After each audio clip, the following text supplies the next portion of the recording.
शुक्लागंज, उन्नाव, गंगाघाट। रविवार को श्री सांवरिया परिवार सेवा समिति की ओर से बाबा खाटू श्याम की फाल्गुन निशान ध्वज यात्रा बड़े ही धूमधाम व हर्षोल्लास के साथ श्याम प्रेमियों के द्वारा निकाली गई, जिसमें लगभग 550 से अधिक श्याम प्रेमियों ने निशान उठाए। जहां यात्रा के रास्ते राजधानी मार्ग, पोनी रोड तिराहा, पोनी रोड के झंडा चौराहा आदि स्थानों पर समाजसेवियों ने इस निशान यात्रा पर पुष्प वर्षा करते हुए श्याम प्रेमियों को पानी, बिस्कुट, नमकीन, आलू व बूंदी भी बांटे।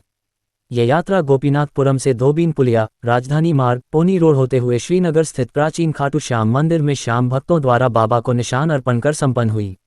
NS न्यूज से अजय श्रीवास्तव, शुक्लागंज, उन्नाव।